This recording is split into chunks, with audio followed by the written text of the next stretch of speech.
नमस्कार मित्रांनो, नर्सिंग एक ईश्वर सेवा मी आरोग्यदूत त्या चॅनलमध्ये मी अक्षया तुम्हा सर्वांचं मनापासून स्वागत करते। तर मित्रांनो, आजच्या व्हिडिओमध्ये आपण बघणार आहोत MSN 1 मध्ये विचारला जाणारा प्रश्न रुमॅटॉइड आर्थरायटिस आणि गाउटली आर्थरायटिस।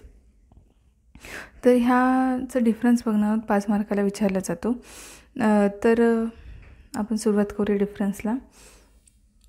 तर पहिला आहे व्यक्तीच्या रक्तामध्ये अस्वाभाविक अँटीबॉडीज आढळतात। हँडरायटिंग थोडंसं तुम्हाला हे वाटलं तर मी काय सांगते ते ऐका, लक्षपूर्वक ऐका, म्हणजे तुम्हाला लिहायला इझी पडेल। पहिला डिफरन्स आहे व्यक्तीच्या रक्तामध्ये अस्वाभाविक अँटीबॉडीज आढळतात रुमॅटॉइड आर्थरायटिसमध्ये। तर गाऊटमध्ये काय होतं तर जास्तीचे युरिक ॲसिड व युरेटस सांध्याच्या ठिकाणी साठून राहतात किंवा राहिल्याने हा होतो। या आजाराचे तर दुसरा फरक आहे, हे 30 ते 40 वयोगटातील व्यक्तीमध्ये आढळतो किंवा अतिउतार वयात आढळतो। तर गाऊट हा आजार मध्यमवयीन लोकांमध्ये आढळतो। गाऊट आर्थरायटिस जो आहे तो मध्यमवयीन लोकांमध्ये आढळतो। तिसरा आहे, या आजाराचे प्रमाण पुरुषांपेक्षा स्त्रियांमध्ये जास्त आहे। ठीक आहे, पण या आजाराचे प्रमाण स्त्रियांपेक्षा पुरुषांमध्ये जास्त आहे। तर चौथा आहे, थंड व दमट वातावरणात राहत असलेल्या व्यक्तींना हा रुमॅटॉइड आर्थरायटिस होतो। तर वातावरणाचा जास्त संबंध येत नाही गाऊट आर्थरायटिसमध्ये। पाचवा फरक आहे, सर्वप्रथम हाताच्या बोटांच्या सांध्यापासून सुरुवात होते।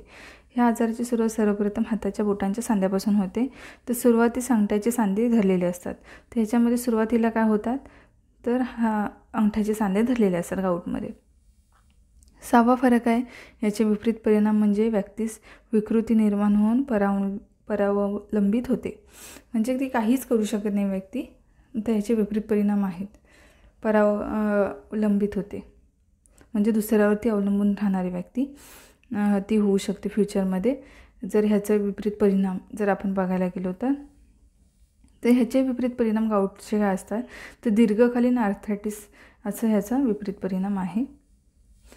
त्याच्यानंतर आहे सातवा फरक आहे, याचे निदान RA फॅक्टर तपासणी ESR वाढलेले असते यावरून होते। याचं निदान कशाने होतं रुमॅटॉइड आर्थरायटिसचं, तर याचं निदान ESR वाढलेले असते यावरून, RA फॅक्टर असतात त्याच्यावरून, रक्ताची तपासणी केली जाते त्याच्यावरून होतं।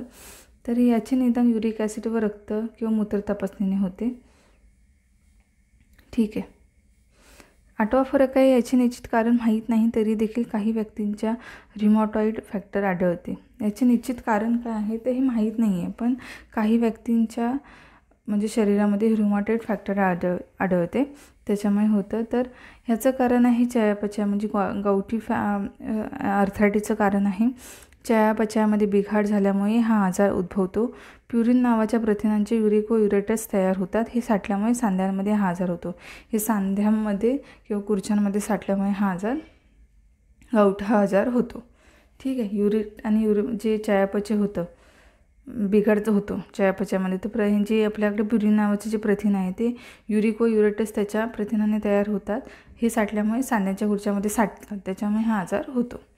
त्याच्यामुळे नवा फरक आहे, लक्षणे काय आहे त्याच्यामध्ये तर ताप असणे, थकवा जाणवणे, वजन कमी होणे, झोपून उठल्यानंतर हाताची मूठ वळत नाही, हे लक्षण आहे। तर याची लक्षणं काय, सांधे सुजतात, अतिवेदनेमुळे रुग्ण चिडचिडा होतो, कानाच्या पायांना हाताच्या सांध्याभोवती गुठल्या, छोट्या छोट्या गुठल्या किंवा लहान लहान बारीक बारीक गुठल्या तयार होतात, बारीक बारीक तुम्ही लिहिलं तरी चालेल। ठीक आहे। 10वा फरक आहे, ह्याच्यामध्ये तुम्ही काय करू शकता तर इथे तुम्ही उपचार लिहू शकता, मी उपचार लिहिला नाही आहे तर ते उपचार लिहा। तर उपचार काय करू शकता, फिजिओथेरपी, विश्रांती, शेक देणे, मॉलिश करणे। तर ह्याच्यावरती उपचार काय तर सुरुवातीला याच्यावर कोलचिकम औषधी उपयोगी ठरते। ह्या गाऊटमध्ये सुरुवातीला याच्यावरती कोलचिकम हे औषध उपयोगी ठरते। तर ह्याच्यामध्ये आपल्याला शेक देणे, मालिश करणे, फिजिओथेरपी, विश्रांती याची गरज आहे। तर तुम्हाला आजचा व्हिडिओ कसा वाटला मला कळवा, काही क्वेरी असेल ते विचारू शकता। आणि ह्या व्हिडिओची मी हे सांगते की हा व्हिडिओ जर तुमच्याकडे ह्याच्यापेक्षाही छान छान पॉईंट्स असतील तर ते तुम्ही फॉलो करू शकता। तुमच्या नर्सिंग ट्युटर जे तुम्हाला जे सांगतात किंवा तुमच्याकडे नोट्स काढलेले असतील तेही फॉलो करू शकता. ह्याच्यावरती मुद्दे तुम्ही त्याच्यामध्ये ॲड करू शकता. तुम्हाला कसं पटेल ते करा. सर्वात प्रथम तुमच्या ट्युटरचे जे आहेत, ज्या नोट्स असतात त्या फॉलो करणं गरजेचं आहे. तर आपण लवकरच भेटू. बरेच टॉपिक्स राहिले तर एक्झाम जवळ येते. तर पुढच्या व्हिडिओमध्ये भेटूया आपण लवकरच. तोपर्यंत काळजी घ्या, मस्त राहा, स्वस्थ राहा. धन्यवाद.